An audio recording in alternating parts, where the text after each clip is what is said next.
오늘 저녁에도 로마서를 함께 이제 보겠습니다. 지난 시간에 바울이 누구인가를 보았어요. 바울이 생각하는, 바울 자신이 나는 누구다라고 소개하는 그런 내용을 보았어요. 바울의 표현을 보았죠. 바울은 자기 자신을 로마서를 쓰면서 자기 자신을 세 가지로 이야기를 했어요. 그 첫 번째가 뭐였어요? 종으로, 예수 그리스도의 종이다 그랬어요. 종이다. 그 다음에 예수 그리스도의 사도다 그랬어요. 사도다. 그 다음에 뭐예요?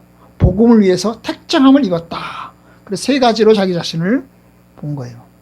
예수님을 섬기는 사람으로, 예수님께서 보내신 주님의 대사로, 그리고 하나님의 복음을 위해서 선택받고 부름받은 사람으로 자기 자신을 소개한 것입니다. 이것이 바울의 자기 정체성입니다. 복음의 정체성, 자기 정체성. 그래서 그 정체성을 가지고 어디서든지 하나님의 사람으로 살아냈습니다. 우리 역시도 예수님 안에서, 하나님 안에서 우리 정체성을 가지고 살아야 되겠어요. 나는 하나님의 자녀다. 나는 예수님의 사람이다. 하나님께서 나를 은혜로 부르셨다. 이런 정체성을 가져야 됩니다. 그래야 어려운 세상에서 이겨낼 수 있어요. 내가 누군가 확신해야 되죠. 자, 오늘은 바울의 그 정체성의 중심에 있는 것을 보고자 합니다. 바로 복음입니다. 복음. 하나님의 복음을 위해서 택정함을 입었다. 1장 1절의 마지막 부분에 그랬죠. 나는 하나님의 복음을 위해서 택정함을 입었다. 바울의 정체성. 정체성이 굉장히 중요한 게 뭐예요? 복음이죠. 복음. 복음을 위해서 택정함을 입었다 하는 것입니다. 그래서 이제 복음이 무엇인가를 보고자 해요. 여러분, 이 복음이라는 말은 기독교가 처음 사용한 말이 아니에요. 영어로, 헬라어로 유앙겔리온이에요. 유앙겔리온. 근데 유앙겔리온이라는 말은 기독교가 처음 사용한 말이 아니에요. 왜냐하면 헬라어 자체가 뭐예요? 기독교가 생겨나기 전부터 생겨난 용어거든요. 그리스 제국, 몇백 년 전부터 있었던 용어가 바로 이 그리스어예요. 알렉산더의 그리스 민족이 사용하던 언어라고요. 그러니까 여러분, 그 그리스 말에 복음이라는 말이 있었어요. 에반겔리온이라는 말이 있었다고요. 복음이라는 말이 있었어요. 그러면 그 시대에 소위 교회 밖에서 예수 안 믿는 사람들도 복음이라는 말을 썼어요. 로마 사회에도 복음이라는 말을 썼어요. 거기서 말하는 복음은 뭘까요? 로마에서 사용하는 복음은 뭘까요? 그 당시에 복음은 전쟁에서 이기는 거예요. 전쟁에 나가서 전쟁에서 이기는 거예요. 그럼 전쟁에 나가서 적군과 싸워서 이기잖아요? 그러면 그 이긴 소식을 어때요? 전령이 그 소식을 가지고 자기 본국으로 돌아옵니다. 본국으로 돌아와요. 내가 기쁜 소식을 전해드리겠습니다. 복음을 전해드리겠습니다. 그래요. 그 복음이 뭐예요? 전쟁에서 이겼다는 거잖아요. 그죠? 그럼 우리가 전쟁에서 이겼다 그러잖아요. 그게 바로 복음인 거예요. 또 복음이 뭘까요? 그 당시에 복음은 왕이 태어나는 거예요. 제국의 황제의 아들이 태어난 거예요. 황제가 여러분 그 제국의 통치자인데 통치자가 아들을 낳았어요. 그럼 다음 통치자가 생겨나는 거잖아요. 그럼 이 소식을 온 제국에 알리는 거예요. 자, 여기에 제국의 왕자님이 태어나셨다. 복음이에요. 기쁜 소식이죠. 기쁜 소식입니다. 왜냐하면 왕자가 생겨야 다음 제국이 이어지는 거잖아요. 그죠? 그래요. 바로 그것이 왕의 탄생이 기쁜 소식이에요. 또 뭐가 기쁜 소식일까요? 여러분, 황제를 숭배함으로 평화가 생기는 거예요. 황제가 통치하는데, 세계의 모든 나라들을 통치하는데, 그 황제가 통치하면서 평화가 이루어지는 것, 그것이 복음이에요. 야만인들이 침략해가지고 사람들을 마구 죽이고 괴롭히는데 로마 황제의 군대가 들어가서 그 침략자들을 물리치고 그 나라에 평화를 줘요. 그 평화가 바로 뭐예요? 복음인 거예요. 복음. 자, 그렇게 이제 이 복음이라는 말이 기독교가 아닌 뭐예요? 세상 나라에서도 사용하던 용어였어요. 전쟁에서 이겼다는 것, 왕자가 태어났다는 것, 황제의 아들이 태어났다는 것, 그리고 황제가 통치하면서 뭐요? 평화가 이루어진다는 것, 그것이 바로 복음이었던 거죠. 그런데 바울이 이제 기독교가 그 복음을 이 로마 제국, 그리스 제국에 사용하던 그 복음을 가지고 들어와서 기독교에서, 성경에서 그걸 복음이라고 사용하기 시작했어요. 로마 제국의 복음보다도, 그리스 제국의 복음보다도 더 놀라운 기쁜 소식, 축복된 소식, 그 복음을 알리고자 했던 겁니다. 그 복음이 뭘까요? 오늘 말씀에 보면 그 복음을 뭐라고 얘기했어요? 1장 2절부터 시작해서 이 복음은, 그리고 맨 마지막 4절에 마지막 끝에 뭐라고 그랬어요? 곧 우리 주 예수 그리스도시니라 그랬어요. 여러분, 그 복음이 뭐라고요? 한마디로 하면 복음이 뭐라고요? 예수 그리스도다. 그 말, 예수 그리스도다. 이 복음은 예수 그리스도다라고 이야기하는 거예요. 한마디로 예수님, 예수 그리스도, 주 예수 그리스도가 복음이라는 거예요. 왜 그분이 복음이 될까요? 왜 주 예수 그리스도가 복음이 될까요? 여기 보면 이제 2절부터 4절 사이에 몇 가지를 이야기를 해요. 그 첫 번째, 여러분, 예수 그리스도가 성경에 약속된 분이라는 거예요. 성경에 약속된 분이라는 거예요. 그분이 예수 그리스도이신데 그분은 성경에 약속된 분이라는 거예요. 2절, 이 복음은 하나님이 선지자들을 통해서 성경에 미리 약속하신 것이라. 그래서 선지자들을 통해서 성경에 미리 약속했다는 거예요. 여러분, 약속했다는 말은 어느 날 갑자기 하늘에서 떨어진 게 아니에요. 우연히 오신 게 아니라는 거죠. 오랜 시간 동안 하나님께서 계획을 세우고 그 계획 가운데 오셨다는 거예요. 오래전부터 하나님이 계획을 세우셨고 그 계획을 선지자들을 통해서 알리셨고, 그리고 그 계획을 하나님의 약속에 따라 이제 오셨다는 거예요. 언제부터 하나님이 계획하셨을까요? 바로 인류가 타락했을 때부터 창세기에서 예수님께서 여자의 후손으로 약속했습니다. 그리고 창세기 마지막 부분에 보면 뭐예요? 유다의 후손으로 약속하셨습니다. 그리고 이제 뒤로 가면 아브라함의 씨로 약속하셨고, 그리고 또한 이사야서에 가면 뭐예요? 고난받는 종으로 약속하셨고, 미가서에 가면 베들레헴에서 태어날 왕으로 약속하셨어요. 이렇게 오랜 시간 동안 하나님께서 여러 선지자들을 통해서 하나님께서 약속하셨어요.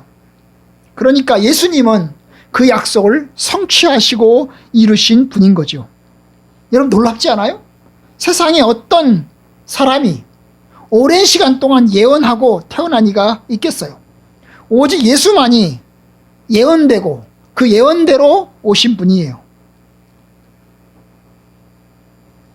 공자가, 유교의 공자가, 세계 4대 종교가 있죠. 세계 4대 종교가 뭐예요? 기독교, 불교, 유교, 이슬람교, 이 4개의 종교를 4대 종교라고 그래요. 4대 종교. 왜 이 종교를 4대 종교라고 그럴까요? 종교가 많은데 왜 4대 종교라고 그럴까요? 4대 종교의 공통점이 있어요. 공통점이 뭘까요? 도덕이 있다는 거예요. 윤리가 있다는 거예요. 여러분, 우리나라에도 종교가 불교 이전에, 우리나라에는 이제 기독교 이전에 뭐가 들어왔죠? 뭐가 들어왔어요? 이교가 들어왔어요. 이교 이전에 뭐가 들어왔죠? 예? 불교가 들어왔어요. 불교에서 유명한 게 뭐예요? 2차전의 순교. 알아요? 들어봤어? 2차전의 순교. 예? 자, 그러면 불교가 들어왔고, 유교가 들어왔고, 기독교가 들어왔어요. 그럼 그 이전에 뭐가 들어왔죠? 없었죠. 뭐가 있었어요? 고유 종교. 우리나라의 고유 종교. 뭐? 샤머니즘. 뭐 무슨? 토테미즘. 그런데 이 토테미즘, 샤머니즘은 종교로 4대 종교 안에 안 들어가요. 왜 안 들어갈까요? 도덕성이 없어서요. 그런데 불교와 유교와 기독교는 도덕성이 있어요. 그죠? 도덕성이 있어요. 그래서 이 종교 4대 종교라고 할 때는 도덕성이 있는 거예요. 그런데 다른 점이 있어요. 뭐예요? 오직 예수님만이, 그리스도교에서, 기독교에서 예수님만이 예언된 분이에요. 예언돼서 오신 분이에요. 나머지 사람들은 예언된 적이 없어요. 그냥 어쩌다가 태어나서 위대한 삶을 살았고 위대한 가르침을 펼쳤고 그래서 종교를 퍼뜨린 거예요. 그렇죠? 예. 자, 또 다른 점이 있어요. 예수님만이 오직 죽으셨다가 부활하셨어요. 죽으셨다가 부활했어요. 다른 사람들은 다 뭘 강조해요? 태어난 날을 강조해요. 태어난 날을 강조해요. 4월 초파일 태어난 걸 강조해요. 그러나 여러분, 기독교는 고난과 십자가와 죽음과 부활을 강조해요. 그런 게 다른 거죠. 어쨌든 예수님은 약속된 분으로 이 땅에 오셨습니다. 하나님의 약속을 하나님께서 이루신 거죠. 자, 두 번째. 그런데 그 약속된 그분이 바로 누구라고요? 그의 아들이라고요. 2절. 하나님이 선지자들을 통하여 그의 아들에 관하여, 그의 아들. 여기 그의 아들은 누구의 아들이죠? 하나님의 아들이죠. 하나님께서 선지자들을 통해서 그 하나님 본인의, 하나님 자신의 아들에 관해서 미리 얘기를 했다는 거예요. 여러분, 그러니까 신의 아들인 거죠. 예수님이 누구신가? 그냥 사람이 아니고 뭐라고요? 신의 아들이라는 거죠. 신의 아들. 옛날에는 여러분, 로마 시대에는 황제가 신이라고 그랬어요. 황제가 신이라고 그랬어요. 제가 어떤 영화를 보니까 황제가 죽어가면서 내가 신인데 내가 죽는다 그래요. 내가 신인데 내가 죽는다. 신이, 이게 웃기는 거예요. 여러분, 황제는 신의 아들로 불렸어요. 신의 아들로 불렸어요. 그래서 여러분, 황제를 신으로 숭상하기도 했어요. 마치 북한에서 김일성, 김정은이를 신으로 여겨서 그 김일성, 김정일을 신으로 숭배하는 거랑 똑같은 거예요. 그 종교죠. 탈북자인 어떤 사람이 얘기를 하더라고요. 북한에는 주체사장이 있대요. 주체사장이 뭐예요? 주체적으로 생각하잖아요. 주체적으로 생각합시다.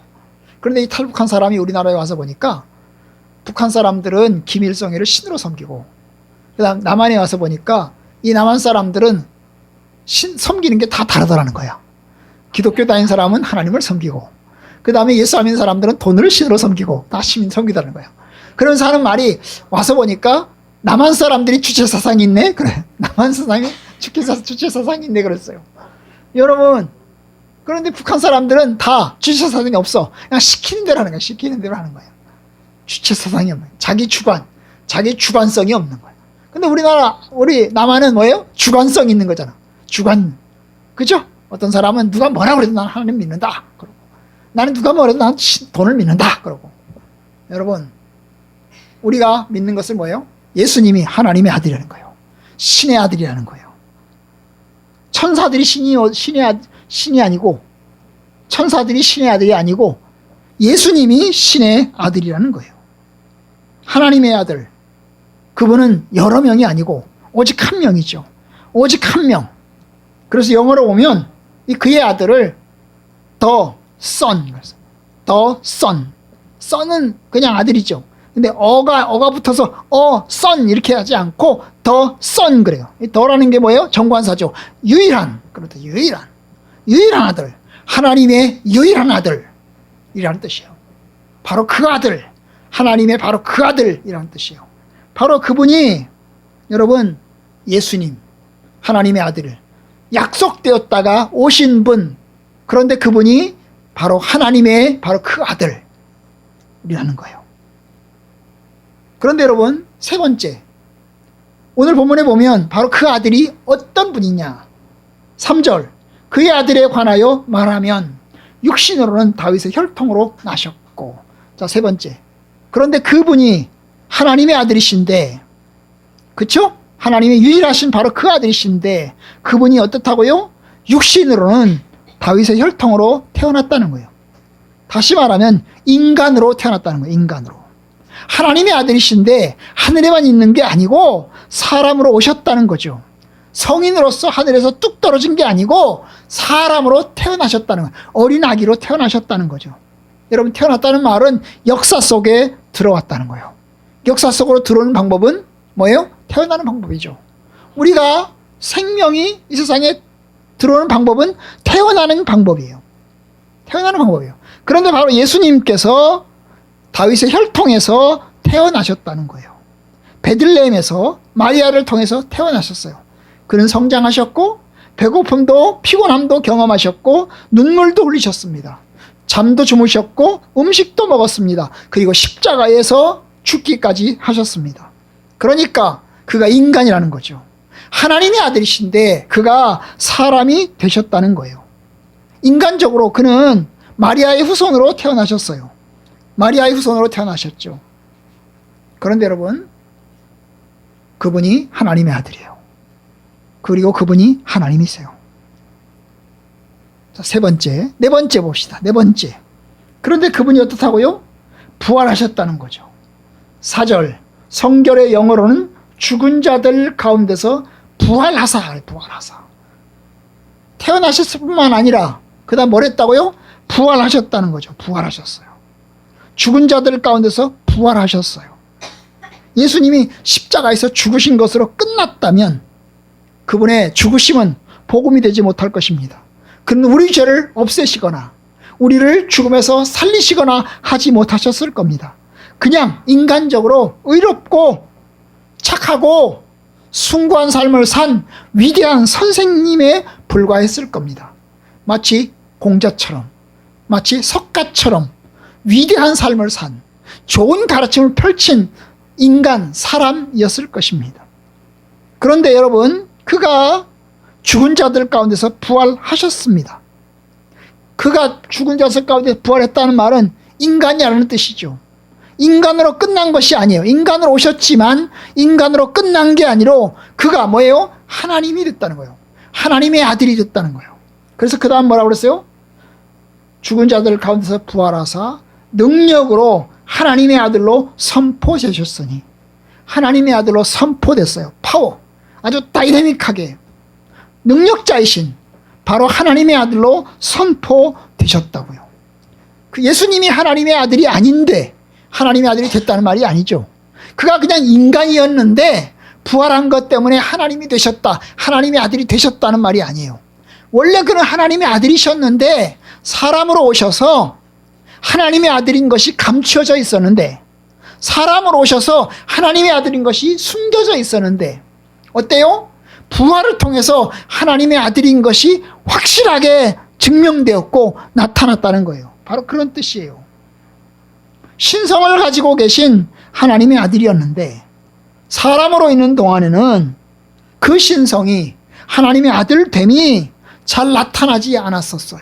숨겨져 있었어요. 그런데 그가 부활하셨어요.